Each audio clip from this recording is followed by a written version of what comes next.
The other southbound Baltimore-Washington Parkway as you come up on Route 50.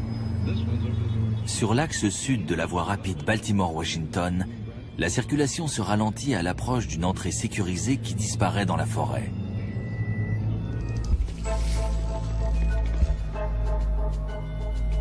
Derrière la végétation, à l'abri des regards, protégée par des barrières électrifiées et des hommes en armes, se trouve la plus grande, la plus secrète et la plus sophistiquée des agences de renseignement au monde, la National Security Agency, la NSA. Sa mission, crypter et décrypter les codes, intercepter les signaux en provenance de pays étrangers, passer au crible les appels téléphoniques, e-mails et messages qui s'échangent à chaque instant dans le monde entier.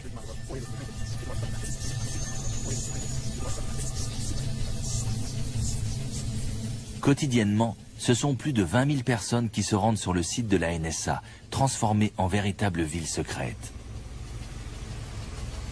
À la différence des agents de la CIA qui espionnent sous couverture, les mathématiciens, linguistes et informaticiens de la NSA travaillent uniquement par le biais de la technologie.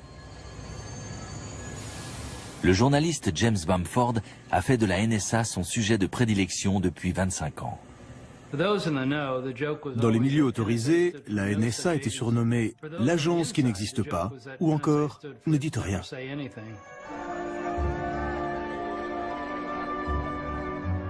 Pendant la guerre froide, les postes d'écoute de la NSA couvraient quasiment tout le territoire soviétique et interceptaient les communications militaires et diplomatiques.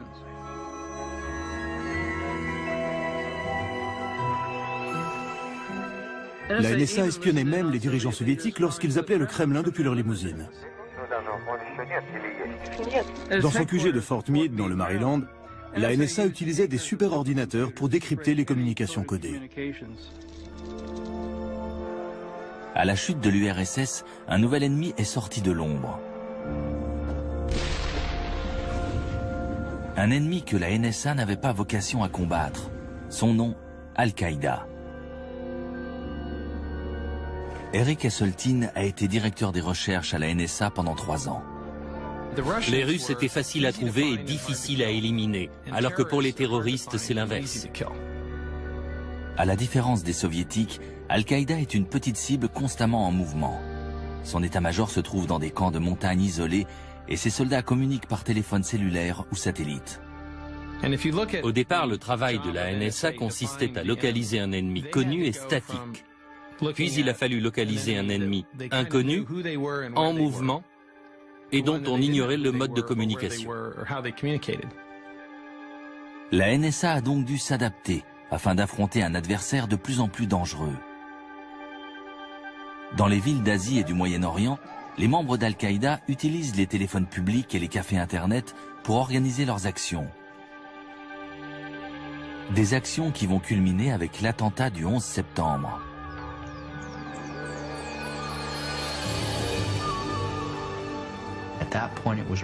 À ce moment-là, c'est devenu une véritable course contre la montre. Il a fallu restructurer nos services afin de développer les compétences nécessaires pour faire face à des individus ou à des petits groupes d'individus agissant dans le monde entier sans tenir compte des frontières. Mais toute la question était de savoir si on allait réussir à se réorganiser dans les temps. D'autres questions restent en suspens. La NSA écoutait-elle les communications d'Al-Qaïda avant le 11 septembre? Quel rôle a-t-elle joué? Les États-Unis sont-ils à l'abri d'une nouvelle attaque de ce type aujourd'hui?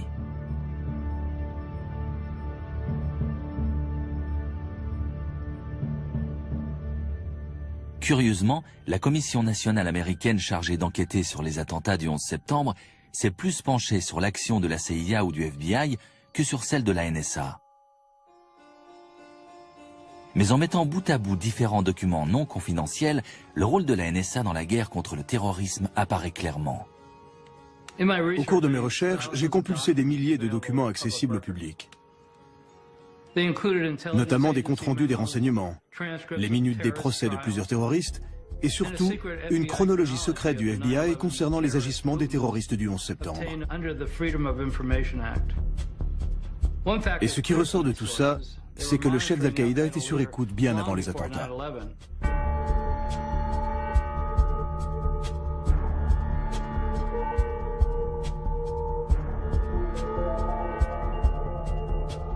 En novembre 1996, un contact connu d'Al-Qaïda achète un téléphone satellite dans une boutique de la banlieue new-yorkaise.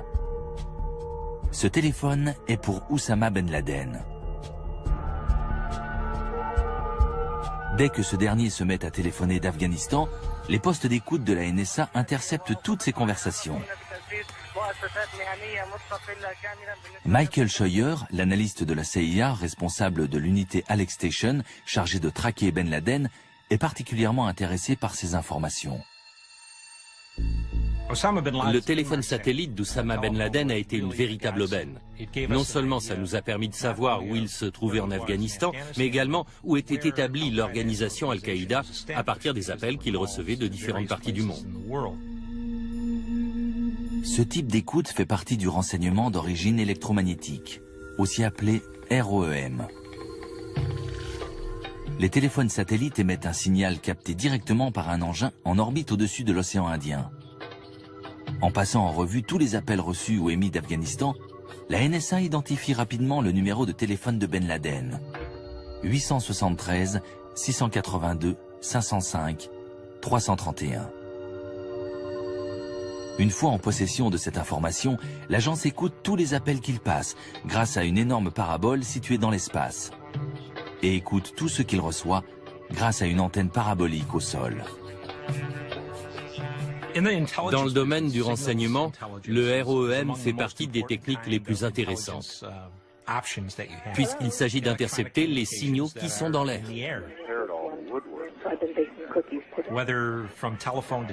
Et cela que ce soit des signaux de téléphone cellulaire, de satellite ou de téléphone satellite.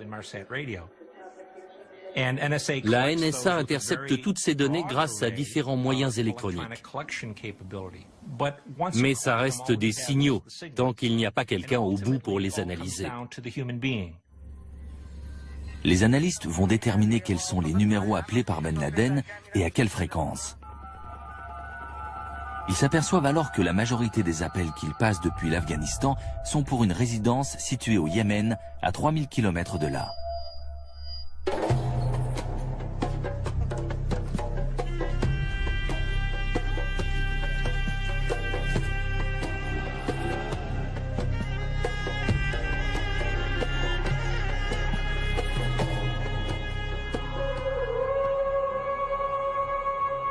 Le Yémen est au cœur du fonctionnement d'Al-Qaïda.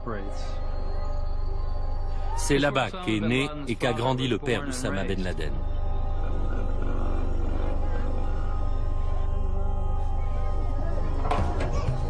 C'est une culture basée sur les clans et le secret. Ça ne m'a pas surpris que Ben Laden choisisse la capitale yéménite, Sanaa, pour y installer son QG logistique. En revanche, ce qui m'a surpris, c'est qu'il ait choisi l'un des quartiers les plus pauvres.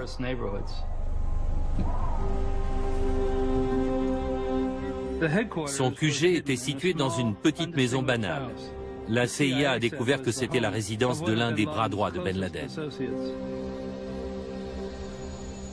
Ces conversations n'étant pas cryptées, les superordinateurs de la NSA n'ont rien à décoder.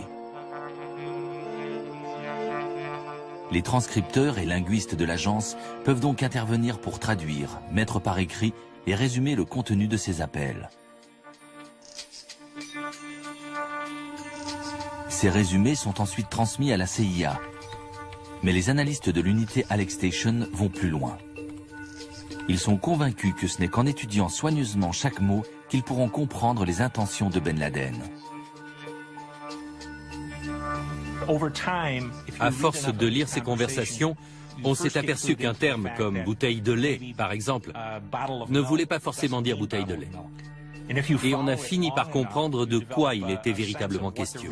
Mais pour ça, on avait absolument besoin de transcriptions écrites littérales. On est donc allé à la NSA à Fort Meade pour rencontrer la directrice adjointe responsable des transcriptions. Mais elle nous a dit qu'elle ne nous communiquerait pas ces documents. Point final. La politique de la NSA a toujours été de ne pas partager ces données brutes, même avec les autres agences de renseignement. Convaincu de l'importance de ces échanges téléphoniques, Michael Scheuer parvient à convaincre ses supérieurs de la CIA d'investir dans une station d'écoute au sol. Mais sans satellite, il lui manquera la moitié des conversations. On a intercepté et fait traduire la moitié de ces échanges, qu'on a envoyés à la NSA en leur demandant l'autre moitié. Mais on n'a jamais pu l'obtenir.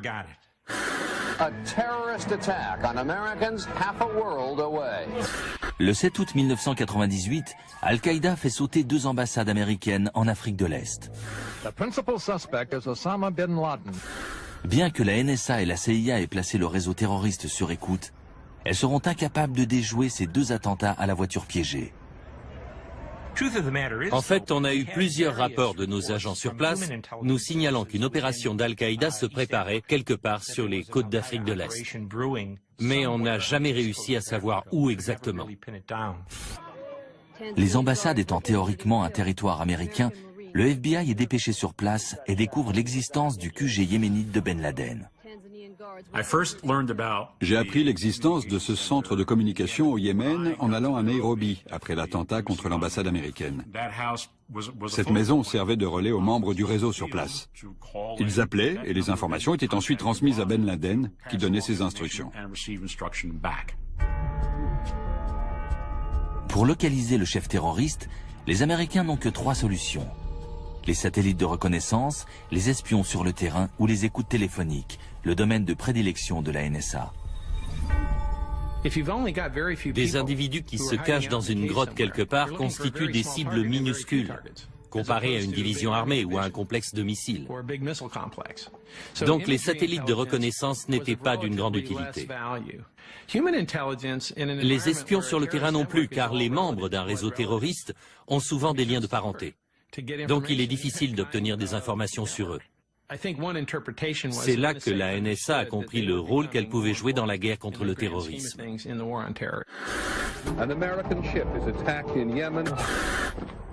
Le 12 octobre 2000, Al-Qaïda frappe à nouveau, cette fois en s'attaquant à l'USS Cole au large des côtes du Yémen.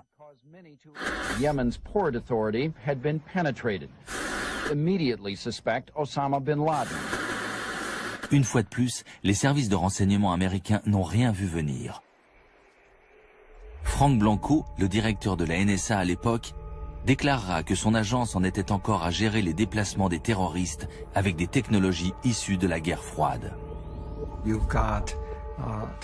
On avait affaire à des cibles très mobiles, utilisant des moyens de communication comme les téléphones portables et les ordinateurs. Donc la question pour nous était de savoir quelle technologie utiliser, combien elles allaient coûter et qui allait les financer. Comme toujours, l'argent est le nerf de la guerre. Après la chute de l'Union soviétique, le Congrès a réduit le budget de la NSA en lui reprochant de violer les lois qui protègent la vie privée des citoyens. C'est une menace pour les citoyens américains. Il n'y a rien qui puisse justifier cela. On ne peut pas laisser le gouvernement américain ni qui que ce soit devenir Big Brother.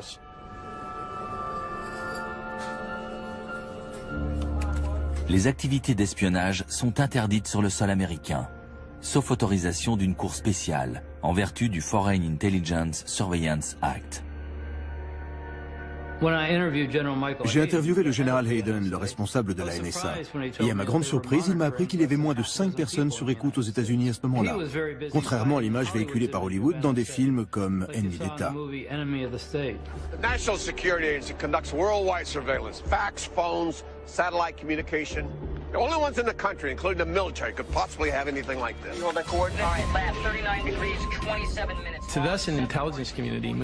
Ça nous amuse toujours beaucoup, nous qui travaillons dans le renseignement, de voir des films comme ça, parce qu'on y est présenté comme tout puissant. Alors qu'en fait, c'est loin d'être le cas. Certes, on collecte des informations, mais on ne sait pas toujours ce que c'est. Le principal défi de ce type d'activité, c'est de traiter ces masses d'informations, de parvenir à les relier entre elles et de comprendre leur signification. C'est ça le problème. Fin décembre 1999, la NSA entre en possession d'une information de première importance. Elle intercepte un appel en provenance de la résidence yéménite, ordonnant à 2 membres d'Al-Qaïda de se rendre à Kuala Lumpur, en Malaisie, pour assister à ce qui semble être une réunion au sommet entre terroristes.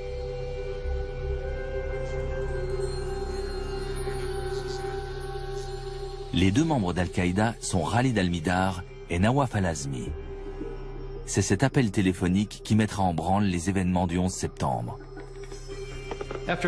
Après avoir intercepté cet appel, la NSA transmet les prénoms de ces hommes au FBI et à la CIA, mais pas leur nom de famille. Or, celui de Nawaf était dans les bases de données de la NSA depuis plus d'1 an en raison de ses appels au QG de Ben Laden au Yémen. Mais apparemment, la NSA n'a jamais fait le recoupement.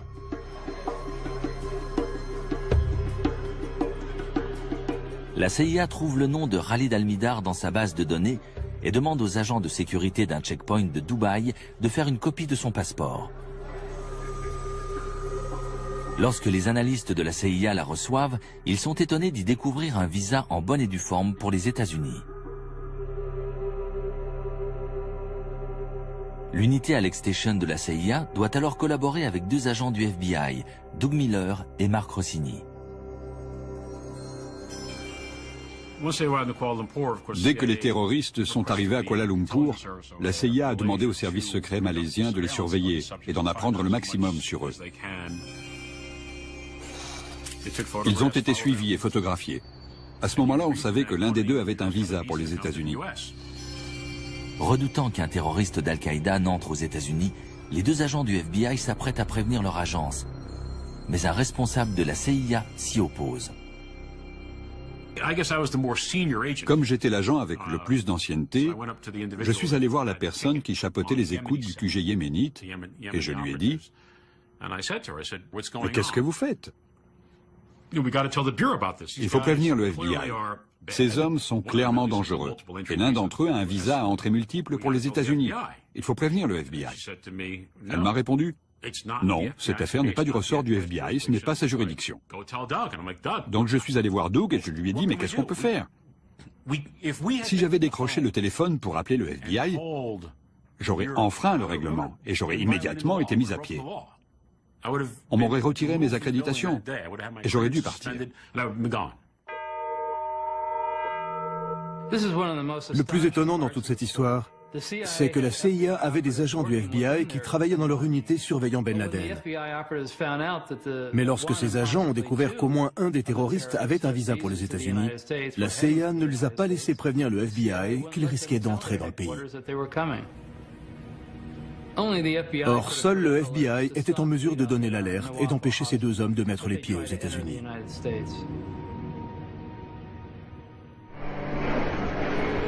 15 janvier 2000, aéroport international de Los Angeles. Le vol United Airlines numéro 2 arrive de Bangkok, où la CIA a perdu la trace des 2 terroristes. Ces derniers viennent d'arriver à Los Angeles et passent les contrôles de l'immigration sans éveiller les soupçons. 15 jours plus tard, ils s'installent incognito dans la banlieue de San Diego. Le FBI a établi cette chronologie après les attentats du 11 septembre. La chronologie retrace les faits et gestes des pirates de l'air lorsqu'ils étaient aux États-Unis, au vu et au su de tous. Les 2 hommes ont un permis de conduire à leur nom et ils ont ouvert un compte dans une banque locale pour recevoir les virements d'un financier connu d'Al-Qaïda. Leur numéro de téléphone est même dans les pages blanches de l'annuaire de San Diego. Al-Azmi Nawaf, 858 279 59 19. La CIA n'avait pas le droit d'agir aux États-Unis et le FBI ne savait pas qu'ils étaient là. Donc, pour ne pas perdre leurs traces, il fallait que la NSA continue à suivre leurs conversations quand ils appelaient au Yémen. Mais 9 jours après l'arrivée des 2 hommes en Californie, la NSA connaît une grave défaillance.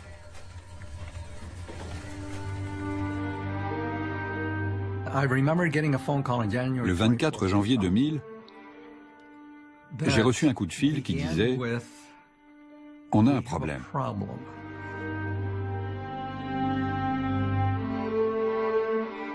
Les équipements de la NSA avaient cessé de fonctionner. L'agence de renseignement la plus moderne du monde, capable d'écouter simultanément des millions de conversations, est subitement devenue sourde. La NSA était totalement déconnectée. Il a fallu entre 3 et 5 jours pour que les choses reviennent à la normale.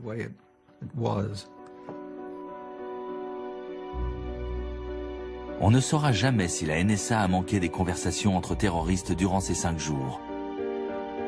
Mais ce qui est certain, c'est que les deux hommes en ont profité pour s'installer dans leur nouvel environnement. Comme on le voit dans la chronologie du FBI, le 5 février 2000, Almidar a signé un bail pour un appartement au 6401 Montada Road à San Diego. Le 25 février, il achète une Toyota Corolla, toujours à San Diego. Le 28 février, la Progressive Insurance Company vérifie la police d'assurance d'Almidar, dont le numéro est le 604 75 921-0.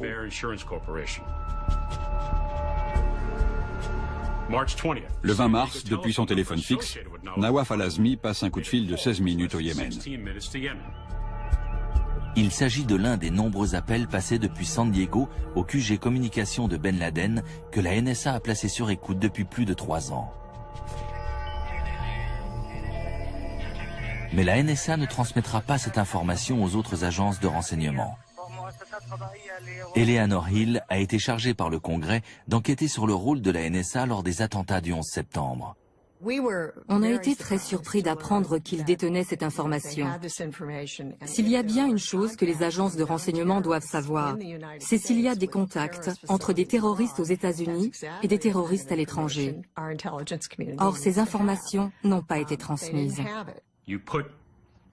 En recoupant les données de la NSA et celles du FBI, on aurait pu suivre ces hommes dès leur arrivée, savoir où ils allaient, écouter leurs conversations depuis leur téléphone fixe ou leur portable et lire leurs mails. On peut tout faire à partir du moment où on a accès à la vie de quelqu'un. La NSA n'a jamais fait part au FBI de ces appels passés depuis les États-Unis et on ne saura jamais pourquoi, puisqu'elle refuse d'en parler et que la commission sur le 11 septembre n'a pas enquêté là-dessus. Soit l'agence ne s'est pas aperçue que ces deux terroristes appelaient des États-Unis, ce qui semble difficile à croire, soit, ce qui est plus probable, elle a volontairement laissé ces informations de côté pour ne pas avoir à passer le relais au FBI. Le silence de la NSA s'explique peut-être aussi par la mise en garde du Congrès contre toute atteinte à la vie privée des Américains. Le 12 avril 2000, soit 3 mois après l'arrivée des deux hommes à San Diego, le directeur de la NSA, Michael Hayden, est interrogé par le Comité sur la sécurité nationale. Je vais être très clair. Si cet après-midi, pendant que nous sommes en train de débattre, Oussama Ben Laden traverse le pont qui sépare la ville de Niagara Falls au Canada de celle de Niagara Falls aux États-Unis, lorsqu'il arrivera du côté américain, il sera techniquement considéré comme résident américain et la NSA devra respecter ses droits en matière de vie privée, comme le stipule le 4e amendement de la Constitution. Pourtant, le général Hayden savait qu'il existait une loi autorisant la NSA à mettre des terroristes sur écoute dès leur arrivée aux États-Unis. Ils auraient facilement pu démontrer les liens de ces hommes avec Ben Laden et son QG yéménite. Et avec ça, aller voir n'importe quel juge en lui disant « Il faut mettre cette maison de San Diego sur écoute ». Ça aurait été très simple. Comme ça, on aurait pu les surveiller et découvrir ce qu'ils projetaient. On pourrait me rétorquer « Oh, c'est facile après coup de tirer des plans sur la comète ». Mais il ne s'agit pas de tirer des plans sur la comète. Une simple enquête de routine aurait suffi. Là encore, la chronologie a posteriori du FBI décrit précisément comment les deux hommes se sont préparés pour les attentats du 11 septembre. Le 4 avril 2000, Nawaf Al-Azmi prend 1 heure d'initiation au pilotage au National Air College, qui se trouve au 3760 Glenn Curtis Road à San Diego.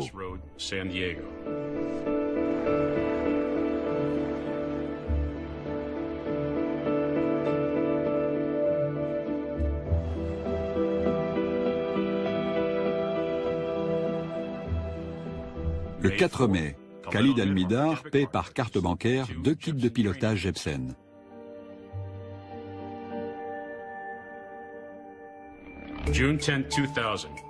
Le 10 juin 2000, Al-Mihdhar quitte Los Angeles pour Francfort par le vol Lufthansa numéro 457. Khalid Al-Mihdhar rentre chez lui pour voir son fils qui vient de naître. Il va passer les 13 mois suivants avec sa femme et son bébé dans la résidence yéménite surveillée par la NSA. Il fait alors une nouvelle demande pour un visa américain, qu'il obtient sans problème.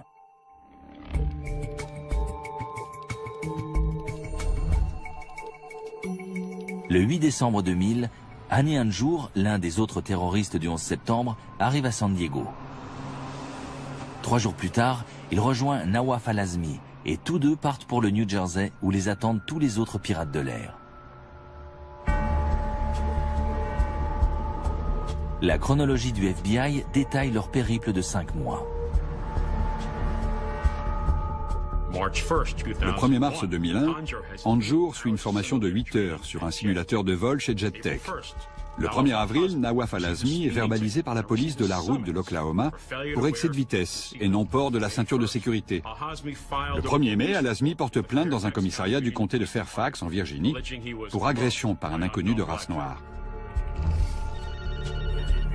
Le 21 juin 2001, un journaliste de la chaîne de télévision Middle East Broadcasting Corporation interroge des lieutenants de Ben Laden en Afghanistan qui laissent entendre qu'une attaque d'envergure se prépare.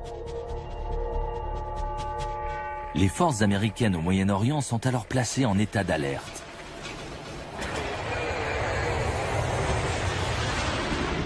Après la diffusion de l'interview, la NSA enregistre un déferlement de communications alarmantes. Beaucoup de gens s'attendaient à une attaque d'Al-Qaïda contre des intérêts américains à l'étranger. Malheureusement, tous les réseaux de renseignement se sont focalisés sur ce qui se passait dans le reste du monde, et pas sur le territoire américain, puisque c'était du ressort du FBI. La chronologie se poursuit. Le 4 juillet 2001, Al-Mihdhar entre aux États-Unis sur le vol numéro 53 en provenance d'Arabie Saoudite. Il atterrit à New York, à l'aéroport JFK, et possède un visa d'affaires et son adresse de résidence est l'hôtel Marriott de New York. Celui qui se trouve dans le World Trade Center.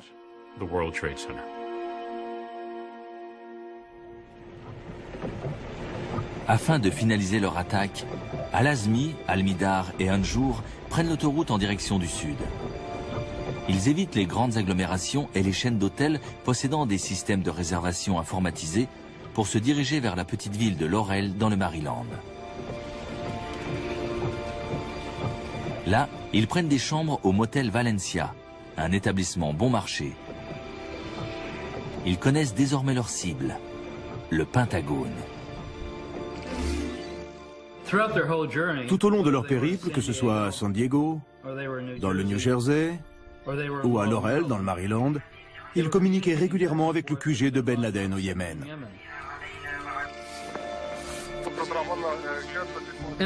La NSA écoutait ces informations, les enregistrait et les faisait transcrire.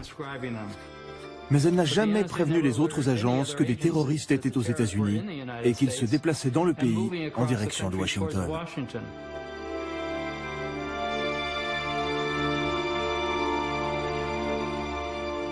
De prime abord, la ville de Laurel ressemble à toutes les agglomérations en périphérie de Washington.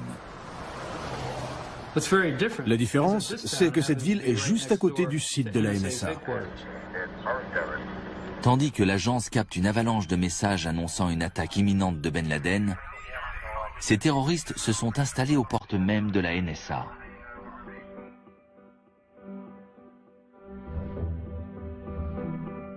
Le 18 août, Hani Hanjour loue la boîte aux lettres numéro 433. La veille de l'attentat, Nawaf Al-Azmi achète pour $36,65 de marchandises chez Walmart et Khalid Al-Mihdhar fait des achats au Food Factory.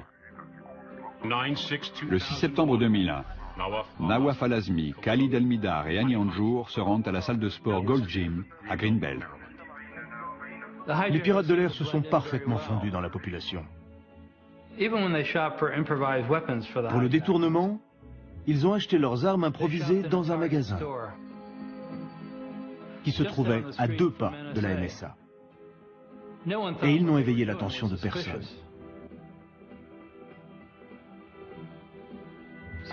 Donc vous avez ces deux groupes de gens.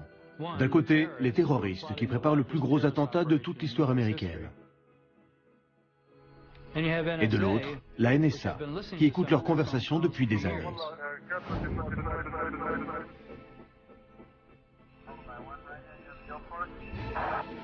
Et ces deux groupes se retrouvent côte à côte, chacun ignorant la présence de l'autre.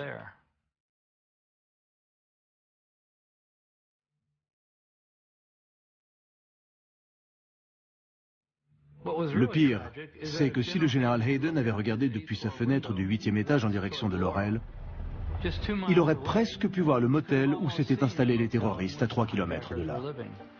On a rarement connu plus cruelle ironie du sort dans toute l'histoire des renseignements américains.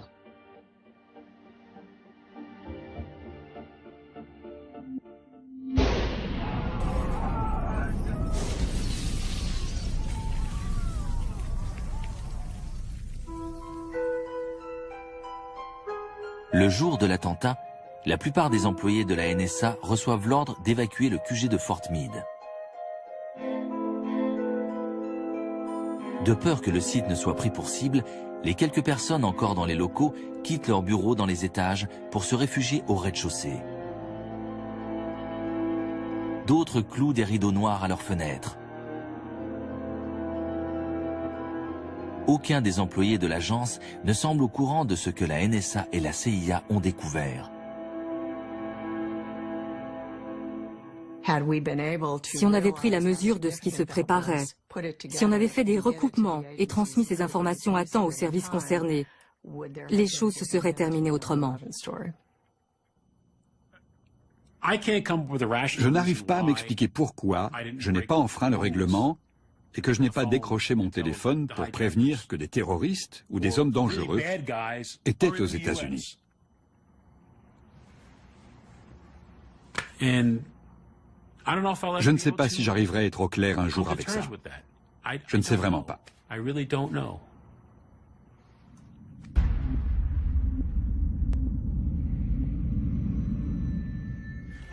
Le 13 septembre, je me suis exprimé devant une salle vide, mais cette allocution a été retransmise à tous les employés de la NSA. J'y évoquais le difficile équilibre à trouver dans une démocratie entre sécurité et liberté. J'ai dit qu'il y aurait des pressions pour faire pencher la balance du côté sécuritaire et que notre travail à la NSA était de préserver la liberté des citoyens américains en leur garantissant à nouveau la sécurité. Ces pressions ne tardent pas à se faire sentir. Le vice-président Dick Cheney demande au général Hayden ce que la NSA peut faire de plus. Ce dernier lui répond alors « Pas grand-chose sans enfreindre le Foreign Intelligence Surveillance Act, la loi qui oblige la NSA à obtenir un mandat pour mettre sur écoute des Américains. »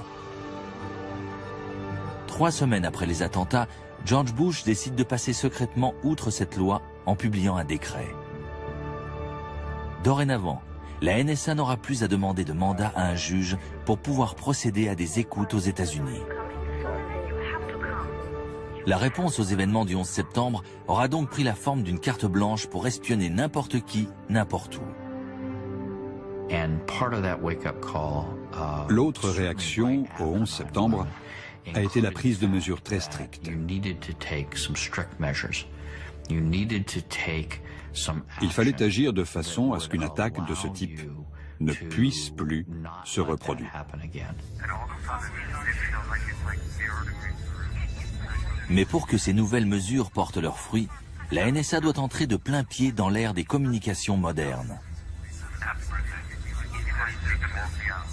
L'essentiel des communications, qui s'effectuaient jusque-là par le biais de signaux satellites facilement interceptables, transite désormais par des câbles à fibre optique enfouis sous les mers.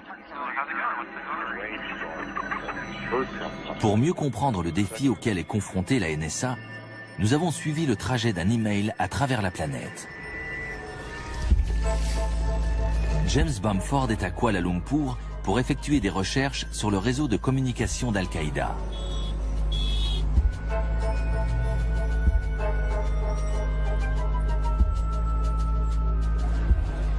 Dans un café possédant une connexion Wi-Fi, il tape un email à l'intention de notre producteur à Boston. Son message est anodin, mais il contient des phrases et des mots-clés que les superordinateurs de la NSA sont programmés pour repérer.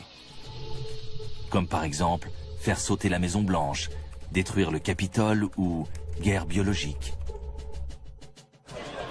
Lorsqu'il appuie sur la touche Envoi, son email rejoint instantanément les dizaines de messages qui transitent par le réseau Internet sans fil. Ces messages sont ensuite acheminés vers un grand centre de télécommunications de Kuala Lumpur.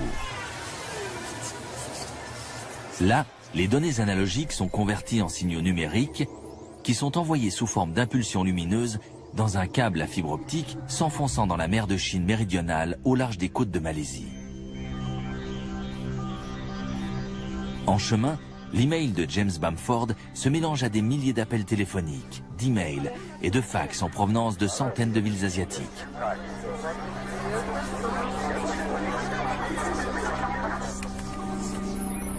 Puis cet amas de données traverse l'océan Pacifique à la vitesse de la lumière. 5 centièmes de seconde après que le message a été envoyé, il arrive à 2 mètres sous cette plage de Californie, près de la ville de Morro Bay.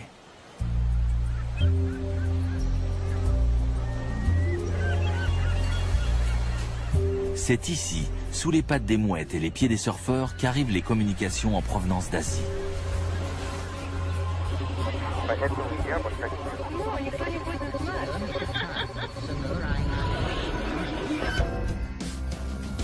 À quelques kilomètres dans les terres, les messages transitent par un petit bâtiment anodin près de San Luis Obispo.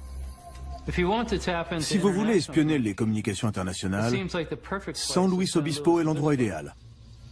C'est ici qu'arrivent 80% des communications en provenance d'Asie. Mais ce n'est pas là que la NSA commence son travail d'écoute. Les données continuent à transiter à travers des câbles jusqu'à un bâtiment de San Francisco.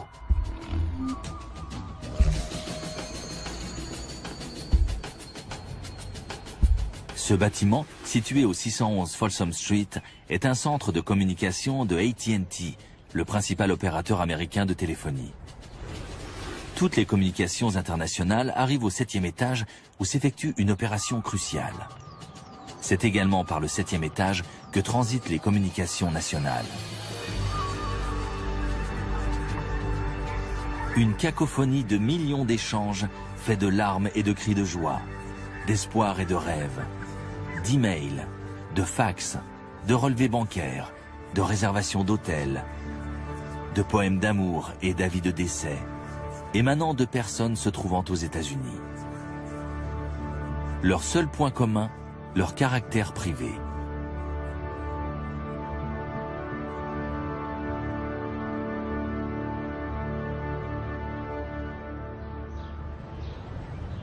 En 2003, un ingénieur de AT&T remarque que les câbles du 7e étage ont été reroutés de façon à envoyer toutes les communications nationales et internationales dans une pièce secrète au 6e étage.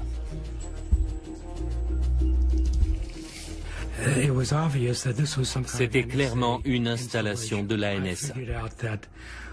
J'imagine qu'ils dupliquaient toutes les données transitant par Internet. Donc ça voulait dire traiter d'énormes quantités d'informations provenant aussi bien des États-Unis que du reste du monde. Quand j'entends l'expression « écoute téléphonique », je me représente toujours quelqu'un avec un imperméable, un chapeau noir et des lunettes de soleil qui rôde à la nuit tombée pour placer un micro en espérant que personne ne le remarque. Mais dans ce bâtiment, les écoutes se pratiquent en plein jour. Les fibres optiques ont été coupées pour pouvoir intercaler un système d'écoute capable d'intercepter toutes les communications entrantes. Brian Reed est expert en communication. et il a examiné les documents internes fournis par l'ingénieur de AT&T, Mark Klein. Ceci montre que la pièce secrète contient du matériel électronique destiné à passer au crible tous les messages, à la recherche de mots-clés identiques à ceux que James Bamford a mis dans son email à Kuala Lumpur.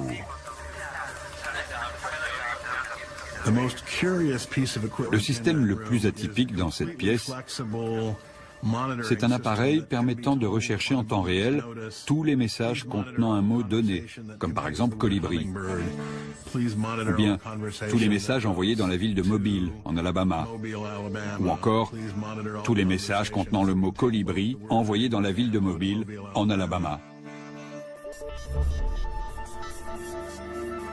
La NSA a donc tourné ses oreilles géantes en direction de l'Amérique. D'après ce que je sais, il y aurait entre 15 et 30 pièces secrètes de ce type aux États-Unis. La législation post-11 septembre autorise donc la NSA à espionner les Américains sur le territoire national comme à l'étranger.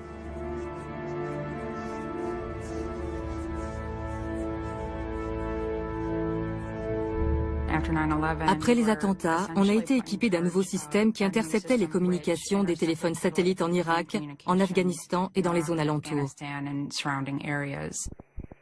Appels et données en provenance du Moyen-Orient et d'Afrique du Nord sont interceptés et relayés vers un poste d'écoute situé en périphérie de la ville d'Augusta, dans l'État de Géorgie. Adrienne Kinney était chargée d'écouter certaines de ces conversations. Détachée par l'armée auprès de la NSA, elle a repris du service après le 11 septembre. Notre ordinateur nous affichait des listes d'appels, et c'était comme sur iTunes. Il suffisait de cliquer sur une ligne pour connaître le numéro de l'appelant et de l'appeler, pour écouter la conversation et connaître son heure de début et sa durée. Nos instructions étaient d'écouter toutes les conversations interceptées, même celles d'Américains ou de personnes venant de pays alliés. Certaines de ces conversations sont personnelles, parfois même intimes. On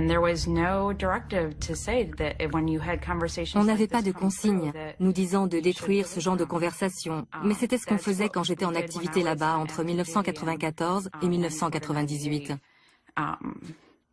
On ne gardait rien sur des Américains. Ça me posait problème de savoir qu'il y avait des gens comme moi qui écoutaient ces conversations.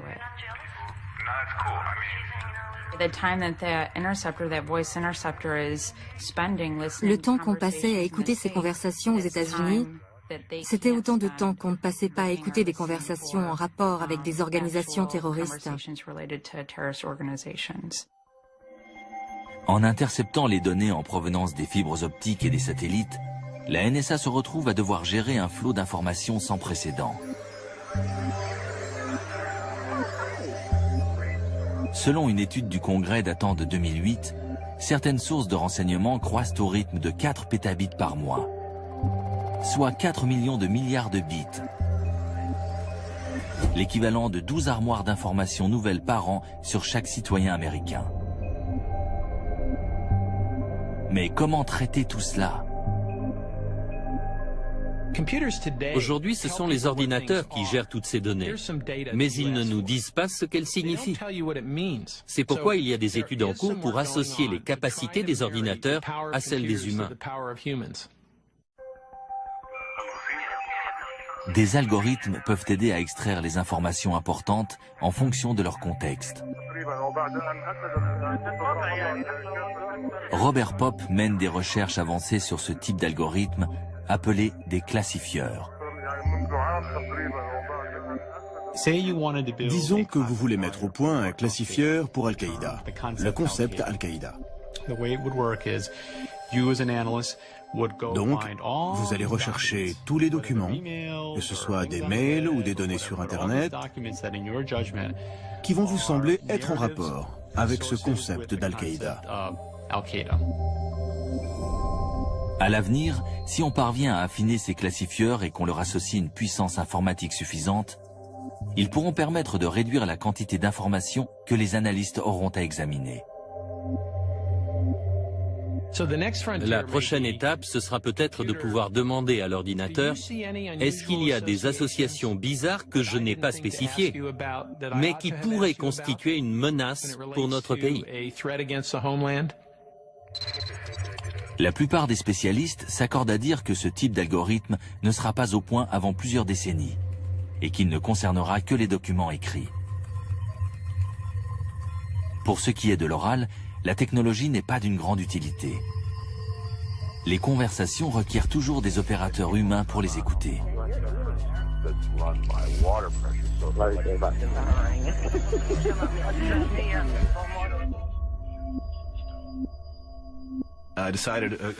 Quelques semaines après le 11 septembre, j'ai décidé de prendre des cours d'arabe. De cette façon, j'espérais pouvoir traquer Oussama. David Murphy Falk est l'un des milliers de linguistes formés par la NSA aux opérations de transcription. La NSA dépense des milliards de dollars pour obtenir des informations, les traiter et les acheminer secrètement jusqu'à un traducteur qui va pouvoir les comprendre et en faire une transcription. Or, je me suis aperçu que beaucoup de traducteurs n'avaient pas le niveau requis pour pouvoir faire ça. Ils se contentaient de manier du matériel très sophistiqué sans avoir les capacités linguistiques pour travailler correctement. Avant le 11 septembre, le budget des services de renseignement américains, toutes agences confondues, était de 26,7 milliards de dollars. En 2008, il a quasiment doublé. Le montant perçu par la NSA est tenu secret, mais il représenterait plus du tiers du budget global. Plus que le ministère des Finances, de l'Intérieur ou du Travail. Quant aux effectifs de la NSA, ils ont dépassé les 35 000 personnes. Maintenant qu'on a investi des sommes colossales dans la refonte des services de renseignement, est-ce qu'on peut vraiment dire qu'on est plus en sécurité aux États-Unis? Globalement, je dirais que oui. Il n'y a pas eu d'autres attaques. Et désormais, il y a une meilleure coordination et un meilleur partage des informations entre agences. Mais est-ce qu'on peut pour autant relâcher notre vigilance et baisser la garde? Non. Sans quoi on risque un retour de bâton. Il est très difficile de tracer une limite claire entre le renseignement international et le renseignement national. Ça ne veut pas dire que les agences chargées des renseignements internationaux doivent espionner à tous les coins de rue aux États-Unis. Mais il est indispensable qu'il y ait une excellente coordination entre la CIA et la NSA d'un côté et le FBI de l'autre. Sans quoi il y a des choses qui vont passer entre les mailles du filet, comme ça a été le cas lors du 11 septembre.